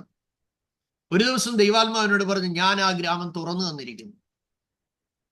അങ്ങനെ ആ ഗ്രാമത്തിലേക്ക് ഞാൻ പോയി. അനേകം ആളുകൾ രക്ഷിക്കപ്പെട്ടു. ഒരു ലൂതറൻ പള്ളിയിൽ 14 രാത്രി അവിടുത്തെ അച്ഛനോടോ ആരുടെ അനുവാദമില്ലാതെ ഒരു ക്യാമ്പ് ഓഫീസറിനോട് പറഞ്ഞു, ആ ലൂതറൻ പള്ളിയിൽ പ്രസംഗിക്കാൻ ദൈവം എന്നെ അയച്ചിരിക്കുന്നു. അദ്ദേഹം പറഞ്ഞു, ചാവി എൻ്റെ കയ്യിലുണ്ട്, ഞാൻ തുറന്നു തരാം. ചെല്ലുമ്പോൾ ഞാനും എൻ്റെ കൂടെയുള്ള 5 പേരുവേ ഉള്ളൂ. പക്ഷേ ഒരാഴ്ചത്തെ മീറ്റിംഗ് കഴിഞ്ഞപ്പോൾ ആ പള്ളിയിൽ ഇരിക്കാൻ സ്ഥലമില്ല, മുറ്റത്തിരിക്കാൻ സ്ഥലമില്ല, നിറഞ്ഞ് കവിഞ്ഞ ആളുകൾ. അപ്പോൾ ഓർത്തിരിക്കണം, നമ്മൾ പ്രാർത്ഥിക്കുമ്പോൾ ചില പ്രത്യേക സന്ദർഭങ്ങളിൽ ചില വ്യക്തികൾക്ക് വേണ്ടി, ചില വിഷയങ്ങൾക്ക് വേണ്ടി ഏറ്റെടുത്ത് പ്രാർത്ഥിക്കാൻ ആത്മാ പ്രേരിപ്പിക്കും. ചിലപ്പോൾ നിങ്ങളുടെ ഒരു കുഞ്ഞിന് വേണ്ടി പ്രാർത്ഥിക്കാനായിരിക്കും, അല്ലെങ്കിൽ നിങ്ങളുടെ ഹസ്ബൻഡിന് വേണ്ടി പ്രാർത്ഥിക്കാനായിരിക്കും. എൻ്റെ കുഞ്ഞ് അവൾക്ക് ഏതാണ്ട് 6 മാസം പ്രായമുള്ള സമയത്ത് അതിഭയങ്കര പ്രതിസന്ധിയിലൂടെ ഞങ്ങൾ കടന്നുപോയി. കുഞ്ഞിനെയും കൂടി ഞങ്ങൾ ഹോസ്പിറ്റലിലേക്ക് പോകുന്ന വഴിക്ക് ചുഴലിക്കാറ്റ് വന്ന് ഞങ്ങളുടെ കുട കയ്യിന്ന് പോയി. വീടുകളുടെ മേൽക്കൂര കോൾത്താർ ഷീറ്റ് കൊണ്ടുള്ള വീടുകളാണ് അവിടെ. അന്തരീക്ഷത്തിലൂടെ ഇങ്ങനെ പറന്നു പോകുന്നത് കൊടുങ്കാറ്റിൽ കാണാം. ഞങ്ങൾ 2 കിലോമീറ്റർ നനഞ്ഞ് കുതിർന്ന്, കുഞ്ഞ് സീരിയസാ. അവിടെ ഹോസ്പിറ്റലിൽ ചെന്നപ്പോൾ ഹോസ്പിറ്റൽ വെള്ളത്തിലായിപ്പോയി. തിരിച്ചു കൊണ്ടുവരാൻ മാർഗമില്ല. അവിടെ നിന്ന് ദൈവത്തിനെ കരഞ്ഞു, ദൈവമേ എന്ത് ചെയ്യും? കുഞ്ഞ് മരിക്കും എന്നുള്ള ഉറപ്പായി എനിക്ക്. അപ്പൊ വരുന്ന വഴിക്കൊരു തടിയും കൊണ്ടുപോകുന്ന ഒരു ലോറിക്കാരൻ കണ്ട് അവർ മനസ്സലിഞ്ഞ്. ഞാൻ പറഞ്ഞു, ഇങ്ങനെ ഞങ്ങള് പാതിരിയ, കുഞ്ഞിന് സുഖമില്ല, വന്നയാ, ഞങ്ങളെ ആലയത്തിൽ വിട്ടൊന്ന് വിടാമോ? പോകുന്ന വഴിയാ. സൈക്കിൾ കയറ്റി അവര് ഞങ്ങളെ അതിനകത്ത് കയറ്റി ആലയത്തിൽ കൊണ്ടുവന്നപ്പോഴത്തേക്കും കുഞ്ഞ് അൺകോൺഷ്യസാ, ഒരു രക്ഷയില്ല. അപ്പോൾ കുഞ്ഞിനെ പായിൽ കിടത്തി. കുഞ്ഞിന് ചെറിയ ഒരു ഹാർട്ട് ബീറ്റേ ഉള്ളൂ, ചെറുതായിട്ട് ഹാർട്ട് ബീറ്റ് ഉണ്ട്. പക്ഷെ കുഞ്ഞ് അൺകോൺഷ്യസാ. മെയിൻലാൻഡിൽ കൊണ്ടുവരാൻ നിവൃത്തിയില്ല. അപ്പൊ എനിക്ക് മനസ്സിലായി കുഞ്ഞ് മരിക്കും. സ്തോത്രം. അപ്പൊ മരിക്കുന്നെങ്കിൽ അടക്കാൻ വേണ്ടി ഞാൻ കാട് പോയി തെളിച്ചു, ശവക്കുഴി വെട്ടാൻ വേണ്ടി. നിങ്ങൾ മനസ്സിലാക്കണം. മൺമട്ടി കൊണ്ടുപോയി ഞാൻ കാട് തെളിച്ചു. കാട് തെളിച്ചുകൊണ്ട് നിൽക്കുമ്പോൾ ഈ കുഞ്ഞിനെ ഞങ്ങൾ ആൻഡമാൻസിൽ കൊണ്ടുവരാൻ നേരം ആ അപ്പച്ചൻ പാസ്റ്റർ മരിച്ചുപോയി.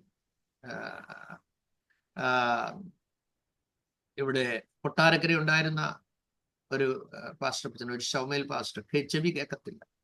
ആ ദേവദാസിന്റെ അടുക്കൽ കൊണ്ടു ചെന്ന് പ്രാർത്ഥിക്കുമ്പോൾ പറഞ്ഞു, ഇവളുടെ ഉപരിപഠനം മഞ്ഞ് പെയ്യുന്ന രാജ്യത്തായിരിക്കും. 28ാമത്തെ ദിവസം കയ്യിലെടുത്ത് പ്രാർത്ഥിച്ചു. പെട്ടെന്ന് ശവക്കുഴി വെട്ടാൻ വേണ്ടി കാട് തെളിച്ച മൺമട്ടി താത്തു വെക്കും. എൻ്റെ കാതിൽ ഇതൊരു മുഴക്കം പോലെ എനിക്ക് ഫീൽ ചെയ്തു ഉള്ളിൽ. പെട്ടെന്ന് ഞാൻ മമ്മട്ടി കഴുകി അവിടെ വെച്ച് ചോടി വന്ന് മുട്ടുകുത്തി. ഞാൻ പറഞ്ഞു, ദീപ, ദൈവം വളർത്താൻ തന്നതാ, ഇതിന് നമ്മുടെ അല്ല, കർത്താവിനെ കൊടുത്തേരെ. ഞങ്ങൾ 2 മുട്ടുകുത്തി പ്രാർത്ഥിക്കുമ്പോൾ കഴിഞ്ഞ ദിവസം ഓൺലൈനിൽ വന്ന ജോളി എന്ന് പറയുന്ന ആ സഹോദരി, നിങ്ങൾ കേട്ടായിരുന്നല്ലോ, 77 വയസ്സുള്ള ഒരു അമ്മച്ചിക്ക് കാഴ്ചയ്ക്ക് സൗഖ്യം കിട്ടി. ആ ഫാമിലിയുടെ വിടുതലിന് വേണ്ടി പ്രാർത്ഥിക്കാൻ മാത്രം ദൈവം ആൻഡമാൻസിൽ വെച്ച് പറയുന്നു. ഈ കുഞ്ഞിന് വേണ്ടി ഒരു വാക്ക് പ്രാർത്ഥിക്കാൻ ദൈവാത്മാ അനുവദിച്ചില്ല. നമ്മൾ എന്താ പറഞ്ഞത്? നിയോഗം ലഭിച്ച വിഷയങ്ങൾ ഏറ്റെടുക്കാണ്ട് ആ ഫാമിലിക്ക് വേണ്ടി 1.5 മണിക്കൂർ പോരാടി പ്രാർത്ഥിച്ചു കഴിഞ്ഞ് ഞങ്ങൾ കണ്ണ് തുറക്കുമ്പോൾ മോള് കണ്ണ് തുറന്ന് കാലും കൈയോട്ട് അടിച്ച് കളിക്കുക. അവിടെ എൻ്റെ സഹോദരങ്ങളെ, ചഞ്ചലപ്പെടരുത്. നിങ്ങളുടെ മനസ്സിടിഞ്ഞ് തളർന്നു പോകരുത്. പ്രാർത്ഥിച്ചിട്ടും വിഷയത്തിന് പരിഹാരം കിട്ടുന്നില്ലെങ്കിൽ അതിന്റെ പിറകിലുള്ള ദൈവോദ്ദേശം എന്താണെന്ന് വ്യക്തമായി മനസ്സിലാക്കുവാൻ നിങ്ങൾ പൂർണ്ണമായി ദൈവത്തിൽ ആശ്രയിക്കുക. അധൈര്യപ്പെടരുത്. അപ്പോൾ നിയോഗം ലഭിച്ച വിഷയത്തിനായി ആത്മശക്തിയോടെ പോരാടി പ്രാർത്ഥന. അപ്പോൾ ഓർത്തിരിക്കുക, പ്രത്യേക നിയോഗത്താൽ നിങ്ങൾ പ്രാർത്ഥിക്കുമ്പോൾ വ്യക്തികളുടെയോ വിഷയത്തിന്റെയോ പുതുവഴിയുടെയോ മരണകരമായ വിഷയത്തിന്റെ നീക്കുപോക്കോ വാതിൽ തുറക്കപ്പെടുവാനോ ആമേൻ പല വിഷയങ്ങൾ മൂവ് ചെയ്യാനോ ഒക്കെയുള്ള സമയമായിരിക്കും ആ നിയോഗത്താലുള്ള പ്രാർത്ഥന സമയം. അപ്പോൾ ഓർത്തിരിക്കണം, ദൈവാത്മാവ് നിങ്ങളെ പ്രേരിപ്പിച്ച് പ്രാർത്ഥിക്കുന്ന സമയം ഓർത്തിരിക്കണം. ചിലരുടെ വിടുതൽ, ചില വിഷയത്തിന്റെ വിടുതൽ, മനാശകതുനകസിയ, ചില പുതുവഴികൾ തുറക്കപ്പെടുന്നതായിരിക്കാം, അല്ലെ മരണകരമായ വിഷയം നിങ്ങൾ കണ്ടുകൊണ്ടിരിക്കുന്നതായിരിക്കാം. പക്ഷേ അതിന്മേലൊരു നീക്കുപോക്കോ അല്ലെങ്കിൽ ദൈവകൃപയിൽ നിന്ന് അന്യപ്പെട്ടുപോയ ജീവിതങ്ങളുടെ തിരിച്ചുവരവോ ഒക്കെ ആകാം അതിലൂടെ നടക്കുന്നത്. അതുകൊണ്ട് കൃത്യമായ ഒരു സമയം ദൈവസന്നിധിയിൽ വേർതിരിച്ച് പ്രാർത്ഥിക്കുകയും സ്തോത്രം പ്രാർത്ഥന ജീവിതമാക്കി മാറ്റുകയും ചെയ്യണം എന്നുള്ളതാണ് എനിക്ക് നിങ്ങളോട് പറയാനുള്ളത്.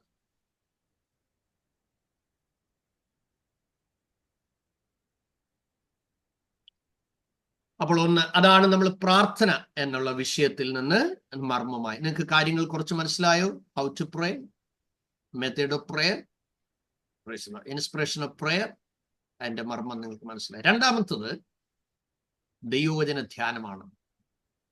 നമ്മൾ അതിനെക്കുറിച്ച് ധാരാളം ക്ലാസ്സുകൾ എടുത്തിട്ടുണ്ട്, എന്നാൽ ഇതിനോടുള്ള ബന്ധത്തിൽ ചുരുക്കമായി പറയുന്നു.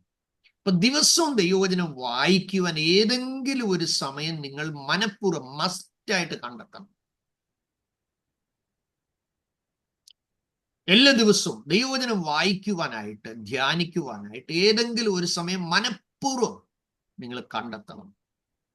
സ്തോത്രം. ഓഡിയോ ബൈബിൾ കിട്ടും, അത് നിങ്ങൾക്ക് ഡൗൺലോഡ് ചെയ്ത് എടുക്കാവുന്നതാണ്. ആ ആപ്പുണ്ട്, മലയാളം ഓഡിയോ ബൈബിൾ എന്ന് പറഞ്ഞൊരു ആപ്പുണ്ട്. ആ ആപ്പ് നിങ്ങൾക്ക് ഡൗൺലോഡ് ചെയ്തിട്ടാൽ നിങ്ങൾ കിച്ചണിൽ വർക്ക് ചെയ്യുന്ന സമയത്തൊക്കെ നിങ്ങൾക്ക് അത് കേൾക്കാനായിട്ട് കഴിയും. ഓക്കെ. അപ്പോൾ ഒരു കൃത്യസമയം നിങ്ങൾ കണ്ടെത്തണം. പ്രാർത്ഥനയോടെ വേണം വചനം വായിക്കാൻ. പ്രാർത്ഥനയോട് വായിക്കുമ്പോൾ മാത്രമേ ഹൃദയത്തെ അത് സ്പർശിക്കൂ. ആ ഹൃദയത്തെ സ്പർശിക്കുന്ന ഭാഗം ഒന്നിലധികം പ്രാവശ്യം വായിക്കും, 2 3 പ്രാവശ്യം. ആ വാക്യം തന്നെ നിങ്ങൾ ഒരു ചാപ്റ്റർ ഫുള്ള് വായിച്ചു തീർക്കാനുള്ള വെപ്രാളം കാണിക്കണ്ട, അത് ശീലം വേണം. ബട്ട് എന്നാൽ ധ്യാനത്തിനുള്ള സമയം എന്ന് പറയുന്നത് അങ്ങനെയല്ല. നിങ്ങൾ വായിച്ചുകൊണ്ടിരിക്കുമ്പോൾ ഹൃദയത്തിന്റെ ഭാഗത്ത് ഹൃദയം നുറുങ്ങിയവർക്ക് യഹോവ സമീപസ്ഥൻ എന്നൊരു വാക്യം കിട്ടും. അപ്പൊ ആ വാക്യം ധ്യാനിക്കണം. ഹൃദയം നുറുങ്ങിയവർക്ക് യഹോവ സമീപസ്ഥൻ. ഹൃദയം നുറുങ്ങിയവർക്ക് യഹോവ ദൂരത്തുനിന്നാണോ സമീപസ്ഥനാണ്? അപ്പൊ നിങ്ങൾക്ക് മനസ്സിലാക്കണം, കർത്താവ് നിങ്ങളുടെ തൊട്ടടുത്തുണ്ട്. It's not far from you, but is near when you are in broken. നിങ്ങളുടെ മുറിവേറ്റിരിക്കുന്ന സമയത്ത് കർത്താവ് ദൂരത്തല്ല, നിങ്ങളുടെ അടുത്താണ്. അപ്പൊ ഹൃദയത്തെ സ്പർശിച്ച വാക്യത്തിന്റെ തൊട്ട് താഴെ വരയിടണം. ചില ആത്മസന്തോഷത്തിൽ ഇരിക്കുമ്പോൾ എല്ലാം നമുക്ക് സ്പർശിക്കപ്പെടും. അപ്പൊ മൊത്തം വരയിട്ടാൽ എങ്ങനെ ഇരിക്കും ബൈബിൾ? അപ്പൊ അതുകൊണ്ട് സ്തോത്രം, എന്റെ ആരംഭ ബൈബിൾ മൊത്തവും വരയാ. ഓക്കെ, അത് നിങ്ങൾ മിസ്റ്റേക്ക് എന്നല്ല ഞാൻ പറഞ്ഞത്. നമ്മുടെ സന്തോഷം കൊണ്ട് വരച്ച് വരച്ച് വരച്ച് മൊത്തം അങ്ങ് വരയ്ക്കും. പിന്നെ രണ്ടാമത് വായിക്കുമ്പോൾ അതിനകത്ത് ഏതാ സ്പർശിക്കപ്പെടുന്നതെന്ന് നമുക്ക് തിരിച്ചറിയാൻ ഒക്കാതെ വരും. അതുകൊണ്ട് അമേരിക്കയിൽ ഒരു ദൈവ മനുഷ്യനുണ്ട്. അദ്ദേഹം എല്ലാ വർഷവും ഓരോ ബൈബിളും പുതിയത് തന്നെ കരസ്ഥമാക്കി അത് വായിക്കും, പല പ്രാവശ്യം വായിക്കും. സ്തോത്രം. അടുത്ത ദിവസം 1000 പ്രാവശ്യം ബൈബിൾ വായിച്ച ഒരാളുടെ ഇന്റർവ്യൂ നടക്കുന്ന ഞാൻ കണ്ടു. സ്തോത്രം. ഓക്കെ, കർത്താവ് അനുഗ്രഹിക്കട്ടെ. അതുകൊണ്ട് ഒന്നിലധികം പ്രാവശ്യം വായിക്കുകയും സ്പർശിച്ച വാക്യങ്ങൾ ധ്യാനിക്കുകയും മാത്രമല്ല, അത് മനഃപ്പാഠമാക്കാൻ ശ്രമിക്കാം. കാരണം നിങ്ങളുടെ വിജയകരമായ ക്രിസ്തീയ ജീവിതത്തിനും പ്രാർത്ഥിക്കുന്ന ആത്മാക്കളുടെ രക്ഷയ്ക്കും വിടുതലിനും ഉതകുന്നത് ഈ വചനങ്ങളായിരിക്കും. മനസ്സിലായല്ലോ? എന്താണ്? ഹൃദയത്തെ സ്പർശിച്ച വാക്യഭാഗത്തിന് താഴെ വരയിടണം.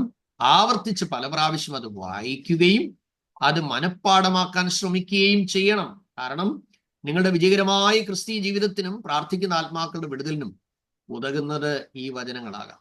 അപ്പോൾ നിങ്ങൾ ഹൃദ്യസ്ഥമാക്കുന്ന വചനങ്ങൾ ശത്രുവിന്റെ സകല തീയമ്പുക്കളെയും തകർക്കുവാൻ തക്കവണ്ണം നിങ്ങളുടെ ഉള്ളിൽ വിശ്വാസം ഉരുവാക്കുന്ന വചനങ്ങളായിരിക്കുക. ഇതാണ് ആത്മാവിന്റെ വാളെന്ന് പറയുന്നത്. ഇതാണ് ആത്മാവിന്റെ വാൾ. വചനമെന്ന ആത്മാവിന്റെ വാൾ. ഒരു പോരാട്ടം വരുമ്പോൾ ഓടിച്ചെന്ന് ബൈബിൾ തപ്പിയെടുക്കാൻ ചിലപ്പോൾ സമയം കിട്ടിയെന്ന് വരത്തില്ല. പക്ഷെ ഹൃദയത്തിന്റെ അറയിൽ നിന്ന് നിങ്ങൾ ധ്യാന സമയത്ത് ദൈവാത്മ പ്രേരിപ്പിച്ച വചനങ്ങൾ നിങ്ങളുടെ ഉള്ളിൽ സ്റ്റോർ ചെയ്ത് നിൽക്കുമ്പോൾ, ചില സമയത്ത് ശുഭ പ്രാർത്ഥിക്കുമ്പോൾ വാക്യങ്ങൾ ഉരുവിട്ട് പ്രാർത്ഥിക്കാൻ ശ്രദ്ധിച്ചിട്ടില്ല. അപ്പൊ ഓരോരുത്തരുടെയും ഉള്ളിൽ പരിശുദ്ധാത്മാവിന്റെ, നമ്മുടെ പ്രാർത്ഥന ചടങ്ങില്ല, എപ്പോഴും ഓർത്തിരിക്കുകയാണ്. ലങ്തി പ്രയറിലല്ല കാര്യം ഇരിക്കുന്നുണ്ട്. എലിയാവ് ഈ യാഗവീടവരൊക്കെ ഒത്തിരി സമയമെടുത്തു, പക്ഷെ തീർന്ന ഇച്ചിരി സമയമെടുത്തു അല്ലേ? കാര്യം ഒരുക്കം അത്രമാത്രം വലുതാണ്. അപ്പൊ ദൈർഘ്യ പ്രാർത്ഥന അല്ല ഇമ്പോർട്ടൻറ്റ്, ബട്ട് ഇൻസ്പിറേഷണൽ പ്രയർ. അത് ഷൂട്ട് ചെയ്ത് പ്രാർത്ഥിക്കുന്ന പോലെ ആയിരിക്കും. അത് ആത്മാവിന്റെ അധികാരത്തിലുള്ള പ്രാർത്ഥനയാണ്. അതുകൊണ്ട് നിങ്ങളുടെ ഹൃദയത്തെ സ്പർശിക്കുന്ന വചനങ്ങൾ നിങ്ങൾ മനഃപ്പാടമാക്കുമ്പോൾ നിങ്ങൾ ഓർത്തിരിക്കണം, ശത്രുവിന്റെ സകല തീയമ്പുകളെയും തകർക്കുവാൻ തക്കവണ്ണം നിങ്ങളുടെ ഉള്ളിൽ വിശ്വാസം ഉരുവാക്കുന്ന വചനങ്ങളായിരിക്കും. അതാണ് ദൈവവചന ധ്യാനത്തിൽ നിന്ന് നമ്മൾ കാണുന്നത്. മൂന്നാമത്തത് ആത്മനിയോഗം എന്നുള്ളതാണ്, അഥവാ ആത്മപ്രേരണ. നാം പ്രാർത്ഥിക്കുന്നവരെ രക്ഷാനുഭവത്തിലേക്ക് നയിക്കുവാൻ പരിശുദ്ധാത്മാവ് പദ്ധതിയിടുമ്പോൾ അവർ ഏത് വിധത്തിൽ സന്ദർശിക്കപ്പെടും എന്ന് നമുക്ക് അറിയില്ല. മനസ്സിലായല്ലോ? നമ്മൾ പ്രാർത്ഥിക്കുന്ന ആളുകളെ രക്ഷയുടെ അനുഭവത്തിലേക്ക് പരിശുദ്ധാത്മാവ് നയിക്കാൻ പദ്ധതിയിടുമ്പോൾ അവർ ഏത് വിധത്തിൽ സന്ദർശിക്കപ്പെടും എന്ന് നമുക്കറിയത്തില്ല. ഓരോരുത്തരെയും വിസിറ്റ് ചെയ്യുന്ന വ്യത്യസ്തമായ നിലയിലാണ്. കാട്ടിൽ വെച്ചാണ് ദൈവം നെബൂഖദ്നേസറിനെ പ്രോപ്പറായിട്ട് വിസിറ്റ് ചെയ്ത് റെഡിയാക്കി. നടുറോഡിൽ വെച്ചാണ് ദൈവം ശൗലിനെ സന്ദർശിച്ച് പുതിയ നിയമത്തിലെ ശൗലിനെ രൂപാന്തരപ്പെടുത്തുന്നത്. കാട്ടത്തിയുടെ കീഴിൽ ഇരുന്ന നഥനയേലിനെ ദൈവം വിളിക്കുന്നു. അത്തിയുടെ കീഴിൽ ഇരുന്ന നഥനയേലിനെ വിളിക്കുന്നു. കാട്ടത്തിയുടെ ഇടയിൽ ഒളിച്ചിരുന്ന സക്കായിയെ ദൈവം സന്ദർശിക്കുന്നു. കിണറ്റുകരയിലിരുന്ന ശമരിയക്കാരത്തിയെ ദൈവം വിസിറ്റ് ചെയ്യുന്നു. നിർജ്ജന പ്രദേശത്തിലൂടെ പോയ ഷണ്ണനെ ദൈവം വിസിറ്റ് ചെയ്യുന്നു. ഓക്കെ, അപ്പൊ നമുക്കറിയില്ല എങ്ങനെയൊക്കെയാ ദൈവം ആളുകളെ വിസിറ്റ് ചെയ്യുന്നത്. നിങ്ങൾ പ്രാർത്ഥിക്കുന്ന ആളുകളെ എങ്ങനെയാ പരിശുദ്ധാത്മാ വിസിറ്റ് ചെയ്യുന്നത് എന്നുള്ള കാര്യം എനിക്ക് നിങ്ങൾക്ക് അറിയത്തില്ല. അതുകൊണ്ട് നമ്മൾ എന്ത് ചെയ്യണം? ദൈവസന്ദർശനത്തിന്റെ വേ നമുക്കറിയാൻ വയ്യാത്തതുകൊണ്ട്, എൻകൗണ്ടർ എങ്ങനെയാണ് അവർക്ക് ഉണ്ടാകുന്നത് എന്ന് നമുക്കറിയാത്തത് കൊണ്ട് പരിശുദ്ധാത്മാവ് നിങ്ങളെ പ്രേരിപ്പിക്കുന്ന വചനങ്ങളും സന്ദേശങ്ങളും 1 കൊരിന്ത്യർ 2:13 അതുപോലെ 10:4-5 വാക്യങ്ങളെല്ലാം നോട്ട് ചെയ്യുന്നത് നല്ലതായിരിക്കും. അവിടെയെല്ലാം ആത്മാവിന്റെ പ്രേരണയാൽ കിട്ടുന്ന വാക്യങ്ങൾ, ആത്മനിയോഗത്താൽ കിട്ടുന്ന വാക്യങ്ങൾ കത്തിലൂടെയോ, ഇപ്പൊ നമുക്ക് മെയിൽ സന്ദേശങ്ങളുണ്ട്, അല്ലെങ്കിൽ സോഷ്യൽ മീഡിയാസിലൂടെ പ്രൈവറ്റ് ആയിട്ട് ഇടാം, ഫോണിലൂടെയോ, ദൈവനിയോഗപ്രകാരം അനുയോജ്യമായ ഒരു മാധ്യമം ഏതാണ് എന്ന് മനസ്സിലാക്കി നിങ്ങൾ പ്രാർത്ഥിച്ചവർ, നിങ്ങൾക്ക് വേണ്ടി നിങ്ങൾ പ്രാർത്ഥിച്ചുകൊണ്ടിരിക്കുന്ന വ്യക്തികൾക്ക് വേണ്ടി പ്രാർത്ഥിക്കുമ്പോൾ ചിലരോടുള്ള ബന്ധത്തിൽ ചില വാക്യങ്ങൾ ചിലപ്പോൾ ഇൻസ്പിറേറ്റ് ചെയ്ത് കിട്ടും. ആ വാക്യങ്ങൾ എന്ത് ചെയ്യണം? അത് അതുപോലെ എന്ത് ചെയ്യണം? ഇടണം. നമ്മൾ ഒത്തിരി വിശദീകരണത്തിനൊന്നും പോകണ്ട. ഓക്കെ, ഞാൻ മെസ്സേജുകൾ ഇടുമ്പോൾ വളരെ ചുരുക്കമായിട്ടേ ഇടാറുള്ളൂ. ചിലപ്പോൾ 2-3 മിനിറ്റുകളുടെ അല്ലെങ്കിൽ 4-5 മിനിറ്റുകളുടെ മെസ്സേജുകളായിരിക്കും ചിലർ എനിക്ക് ഇടുന്നത്. പക്ഷെ എനിക്ക് അത്രയും വായിക്കാൻ എനിക്ക് പറ്റില്ല, കേൾക്കാൻ പറ്റില്ല. പക്ഷെ ഞാൻ ഇടുമ്പോൾ മെസ്സേജ് വളരെ ഷോർട്ടായിട്ടായിരിക്കും ഇടുന്നത്. അപ്പോൾ നിങ്ങൾ ശ്രദ്ധിക്കുക. അപ്പോൾ അവരെ എന്ത് ചെയ്യണം? നിങ്ങൾ പ്രാർത്ഥിച്ചുകൊണ്ടിരിക്കുന്ന വ്യക്തികൾക്ക് വേണ്ടി പ്രാർത്ഥിക്കുമ്പോൾ പരിശുദ്ധാത്മാവ് നിങ്ങൾക്ക് തരുന്ന വാക്യങ്ങളോ സന്ദേശങ്ങളോ എല്ലാം സ്ക്രിപ്ചർ ബേസ്ഡ് ആയിട്ടേ പോകാം. ഊഹാഭോഗങ്ങളൊന്നും ഇടരുത്. മനസ്സിലായി? ഇങ്ങനെ ഞാനൊരു വെളിപ്പാട് കണ്ടു, ഇങ്ങനെ അതിന് റിലേറ്റഡ് ആയിട്ടുള്ള ബൈബിൾ വേഴ്സ് ഉണ്ട്. ആ വചനം നിങ്ങൾ ഇടണം. ഓക്കെ, കാരണം അവർ വിശ്വാസത്തിൽ ഉറയ്ക്കാതെ നമ്മളൊരു വെളിപ്പാട് പറഞ്ഞു കഴിഞ്ഞാൽ അവർ ചിലപ്പോൾ അധൈര്യപ്പെട്ട് സ്ഥലം. ഇപ്പോൾ ഒരാൾ പറയാം ഒരു അപകടം വരുന്നു, അപ്പോൾ പെട്ടെന്ന് അവർക്ക് പേടിയായി, അയ്യോ കൊല്ലുന്ന ദൈവത്തെ ഞങ്ങൾക്ക് വേണ്ട.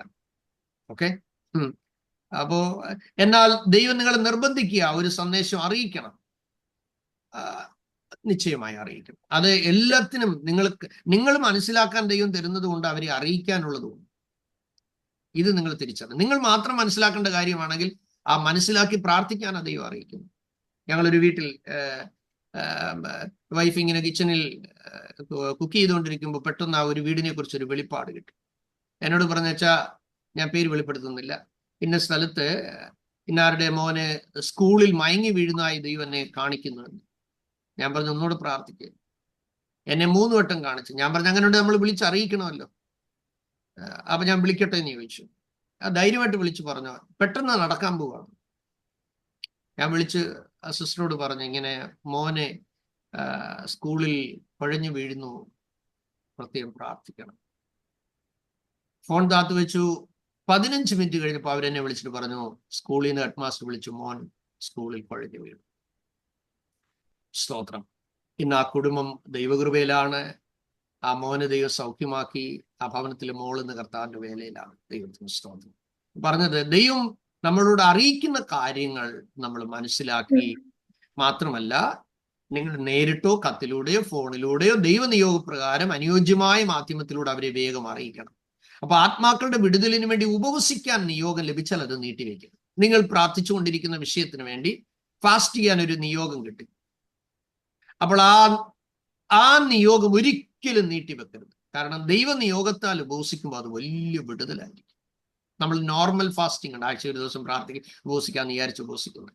പക്ഷെ ഏറിയ സമയമൊന്നും പ്രാർത്ഥിക്കാനായിട്ട് നിങ്ങൾക്ക് പലപ്പോഴും കിട്ടാറില്ല. വീട്ടുകാര്യം പല കാര്യങ്ങളൊക്കെ ഒതുങ്ങി ഉപവാസത്തോട് ജോലി കാര്യങ്ങൾ വ്യാപൃതരായിരിക്കും. പക്ഷേ നിയോഗം ഉപവസിക്കാൻ കിട്ടിയ തലേന്നെ കാര്യങ്ങളെല്ലാം ക്രമീകരിച്ച് വെച്ചിട്ട് അന്നത്തെ ദിവസം ഒന്നീ ലീവ് എടുത്താണേലും ദൈവസന്നിധിയിൽ തന്നെ അത് മാക്സിമം പ്രയോജനപ്പെടുത്താൻ തയ്യാറായിരിക്കണം. അപ്പൊ ഓർത്തിരിക്കുക, ഒരു പാപിയുടെ മാനസാന്തരം ഉളവാകുന്നത് എങ്ങനെയാണ്? ദൈവവചനത്തിലൂടെ മാത്രമായിരിക്കും. എന്തുകൊണ്ട്? 1 പത്രോസ് 1 വായിക്കുന്നുണ്ടല്ലോ, കെടുന്ന ബീജത്താലല്ല കെടാത്തതിനാലും നിലനിൽക്കുന്നതുമായ ദൈവവചനത്താൽ തന്നെ നിങ്ങൾ വീണ്ടും ജനിച്ചിരിക്കുന്നു.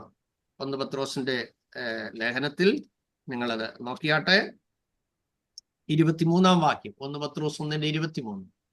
അപ്പൊ നോക്കുക, നിയോഗം കെടുന്ന ബീജത്താലല്ല കെടാത്തതിനാൽ ജീവനുള്ളതും നിലനിൽക്കുന്നതുമായ ദൈവവചനത്താൽ തന്നെ നിങ്ങൾ വീണ്ടും ജനിച്ചിരിക്കുന്നു.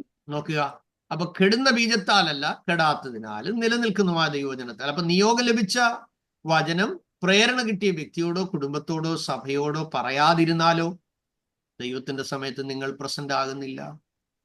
അങ്ങനെ ആയാൽ നിങ്ങൾ പ്രാർത്ഥിച്ചുകൊണ്ടിരുന്ന വ്യക്തികൾ വിടുവിക്കപ്പെടേണ്ട സമയത്ത് നിങ്ങൾ അത്രയും നാൾ പ്രാർത്ഥിച്ചു, പക്ഷെ അറിയിക്കേണ്ട സന്ദേശം അറിയിക്കാതിരുന്നാൽ അവർ വീണ്ടും ശത്രുവിന്റെ കയ്യിൽ വീഴുകയാണ്. അതുകൊണ്ട് ദൈവത്തിന്റെ സമയത്ത് പ്രവർത്തിപ്പാൻ നിങ്ങൾ ശ്രദ്ധയുള്ളവരായിരിക്കും. മനസ്സിലായല്ലോ? ദൈവത്തിന്റെ സമയത്ത് പ്രവർത്തിക്കാൻ നിങ്ങൾ ശ്രദ്ധയുള്ളവരായിരിക്കും. അതുകൊണ്ട് ദൈവം തന്റെ വിശുദ്ധ സഭയാം മണവാട്ടിയെ പരിശുദ്ധാത്മാവിനാൽ ഒരുക്കിയെടുക്കുമ്പോൾ തന്നെ സാത്താനും എന്ത് ചെയ്യുന്നുണ്ട്? തന്റെ മണവാട്ടിയെ, അതാണ് സാത്താന്റെ പള്ളിക്കാരെന്നൊക്കെ നമ്മൾ വായിച്ചിട്ടില്ലേ? അതെ. അപ്പോൾ സാത്താനും എന്ത് ചെയ്യുന്നുണ്ട്? 2 തെസ്സലോനി 2-ാമത്തെ അധ്യായം നിങ്ങൾ നോക്കിക്കേ. അവിടെ കാണുന്ന 2 തെസ്സലോനി 2:9 മുതലാണെന്ന് തോന്നുന്നു. എന്താ എഴുതിയിരിക്കുന്നത്? അധർമ്മമൂർത്തിയുടെ പ്രത്യക്ഷത നശിച്ചു പോകുന്നവർക്ക് സാത്താന്റെ വ്യാപാര ശക്തിക്ക് ഒത്തവണ്ണം വ്യാജമായ സകല ശക്തിയോടും അടയാളങ്ങളോടും അത്ഭുതങ്ങളോടും അനീതിയുടെ സകല വഞ്ചനയോടും കൂടെ ആയിരിക്കും. അപ്പൊ നോക്കുക, അപ്പൊ എന്താ അവിടെ നമ്മൾ കാണുന്നത്? ജനം സത്യത്തെ സ്നേഹിച്ച് വിശ്വാസത്തിലേക്ക് വരാതെ വണ്ണം വ്യാജത്തിന്റെ വ്യാപാര ശക്തിയുടെ ആത്മീയ മൂടുപടമിട്ട്, നിങ്ങൾ കണ്ടിട്ടില്ലേ? ക്രൂസൈഡ് ഒക്കെ പലയിടത്തും നടക്കുന്നുണ്ട്, പക്ഷെ രക്ഷ പറയത്തില്ല. അവർ ഹീലിംഗ് നടത്തിക്കൊണ്ടിരിക്കും. സ്നാനം പറയത്തില്ല, പരിശുദ്ധാത്മാവിനെ കുറിച്ച് പറയത്തില്ല, വേർപാടിനെ കുറിച്ച് പറയത്തില്ല, നരകത്തിന്റെ ഭയാനകത പറയത്തില്ല, സ്വർഗത്തിന്റെ മഹത്വം പറയത്തില്ല. മനസ്സിലാകുന്നുണ്ടോ? ഗോസ്പൽ ഷെയർ ചെയ്യുമ്പോൾ ഓർത്തിരിക്കണം, പാപബോധം ഉണ്ടാകുന്നെങ്കിൽ മാത്രമേ ആ യോഗം ദൈവത്തിന്റെ യോഗമായി മാറുന്നു.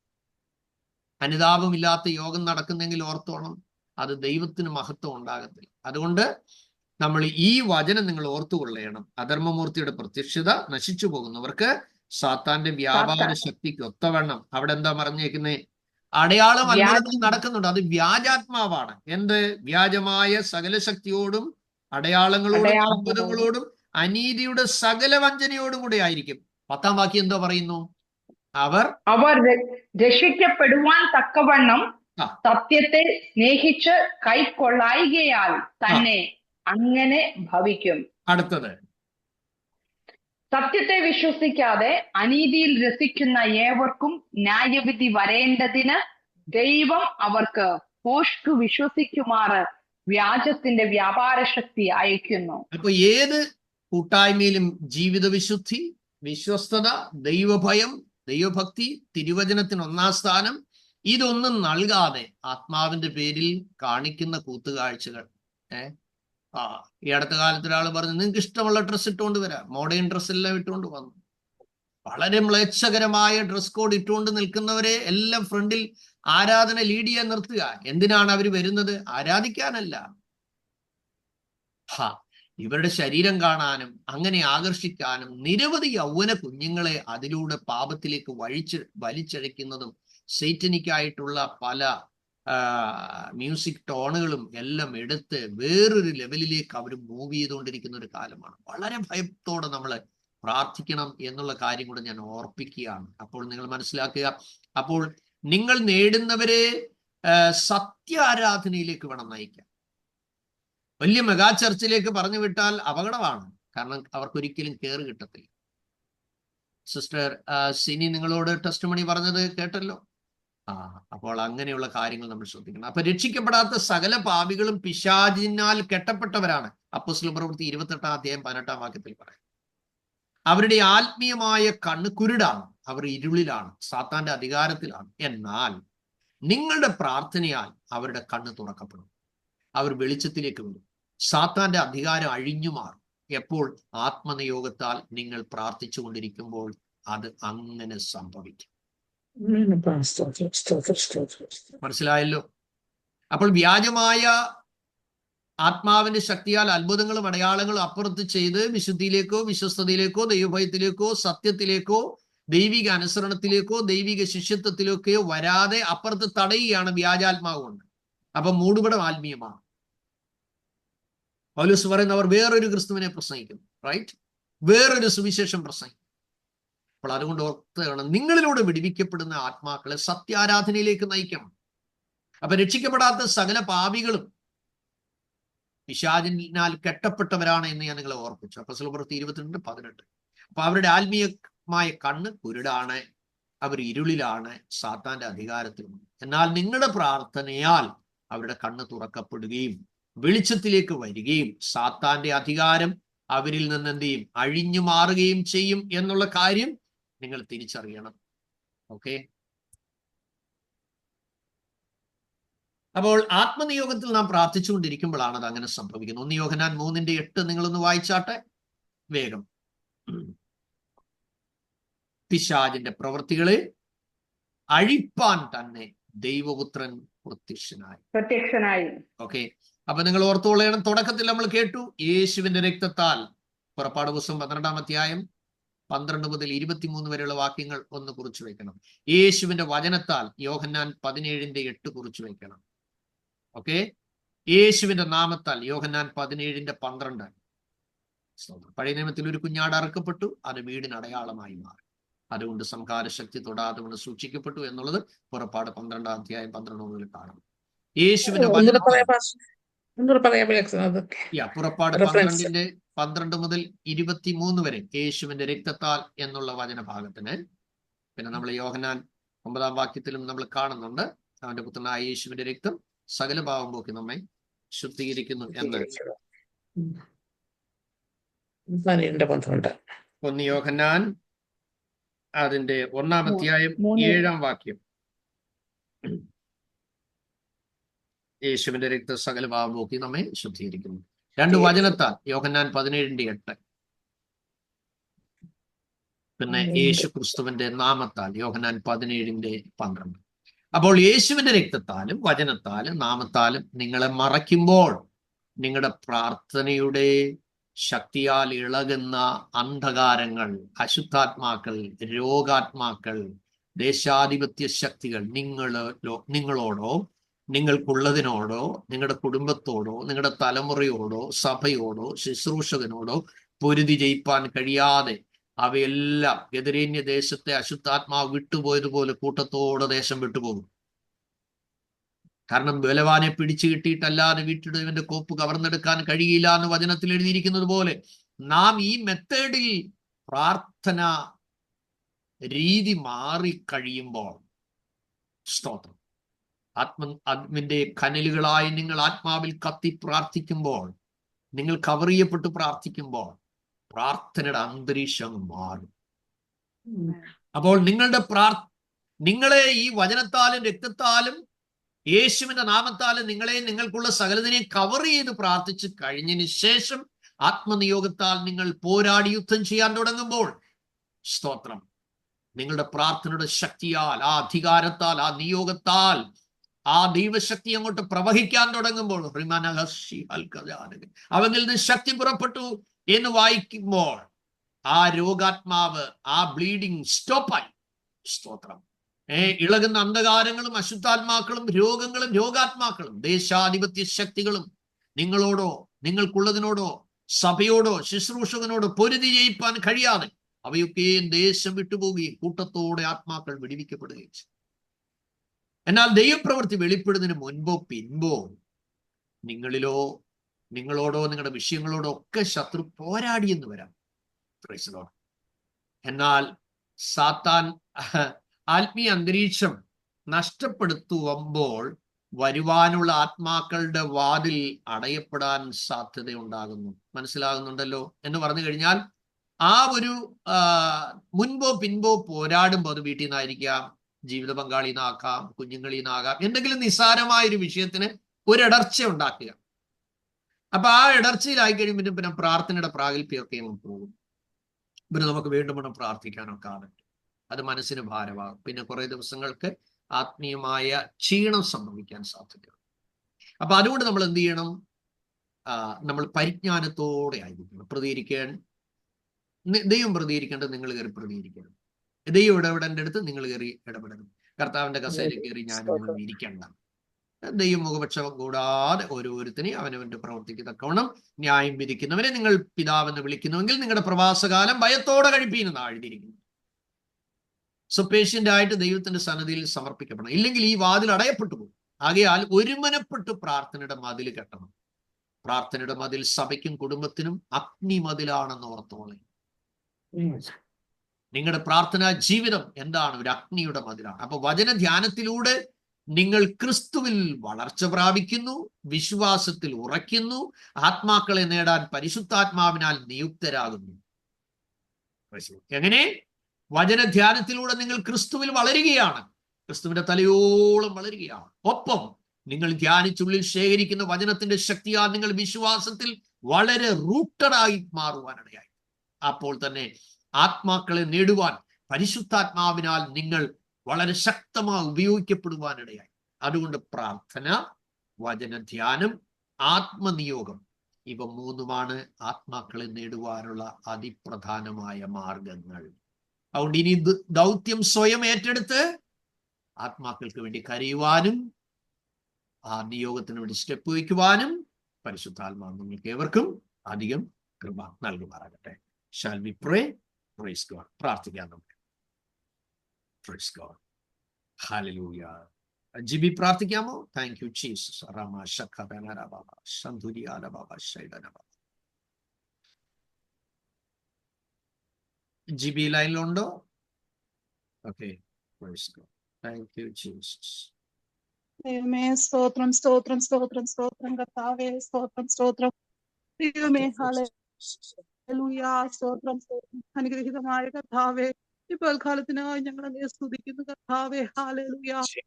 ഞങ്ങളെയും ഞങ്ങൾക്കുള്ളതിനെയും കർത്താവേ അങ്ങയുടെ സന്നിധിയിൽ സമർപ്പിച്ച് പ്രാർത്ഥിക്കുന്നു കർത്താവേ. ഹല്ലേലൂയ.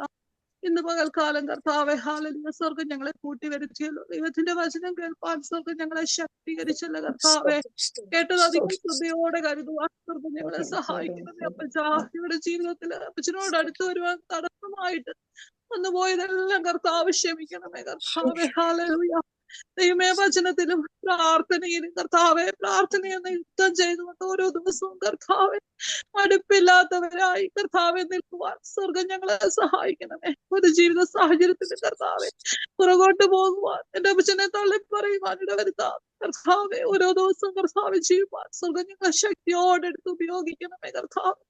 ദൈവത്തിന്റെ വചനം സൂക്ഷിപ്പാൻ ദൈവം ബലപ്പെടുത്തിയ ശക്തീകരിച്ചല്ല കർത്താവെ. ഞങ്ങൾക്ക് ആവശ്യമായത് കർത്താവ് നൽകിയിട്ടൊന്നല്ല കർത്താവ്. ആത്മാക്കളെ നേടുവാൻ കർത്താവെ എങ്ങനെ ആത്മാക്കളെ നേടണം, എങ്ങനെ പ്രാർത്ഥിക്കണം കർത്താവ്. യേശുവച്ച ഹല്ലേലൂയ. ഞങ്ങൾക്ക് നന്ന വചനം കർത്താവ് ഞങ്ങൾ ഏറ്റെടുത്ത് മുറുകെ പിടിച്ച് പ്രാർത്ഥിക്കും കർത്താവ്. ദൈവമേ ദിവസങ്ങളിൽ സ്വർഗം ഞങ്ങളെ കുറിച്ച് എന്താഗ്രഹിക്കും അപ്രകാരമായി തീരുവാൻ ഞങ്ങളെ ഒരു പ്രാവശ്യം കൂടെ സമർപ്പിക്കുന്നത് കർത്താവ്. ഹല്ലേലൂയ.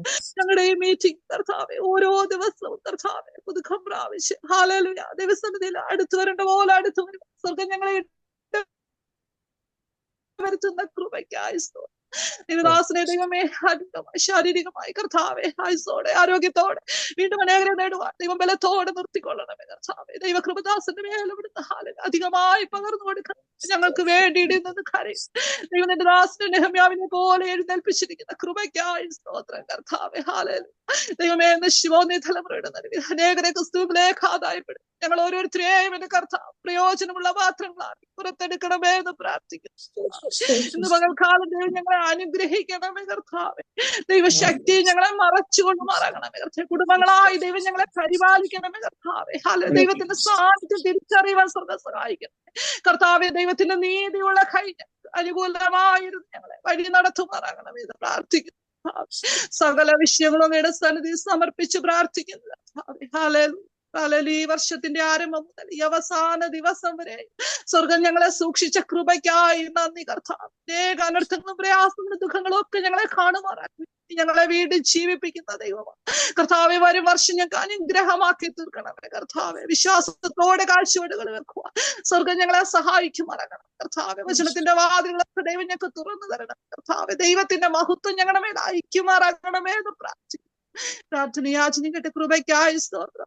മറുപടി അയച്ചതിനായി റൊണാൾഡ് ആശീർവാദം പറഞ്ഞാട്ടെ മോനെ. കർത്താവായ യേശുക്രിസ്തുവിന്റെ കൃപയും പിതാവായ ദൈവത്തിന്റെ സ്നേഹവും പരിശുദ്ധാത്മാവിന്റെ കൂട്ടായ്മയും പ്രിയ പാസ്റ്ററോടും ഈ കൂട്ടായ്മയിൽ ജോയിൻ ചെയ്ത എല്ലാ വ്യക്തികളോടും കൂടെ ഇരിക്കുമാറാകട്ടെ. ആമേൻ. God bless you everyone. See you in the evening. See ya. Pastor, praise the Lord. Amen.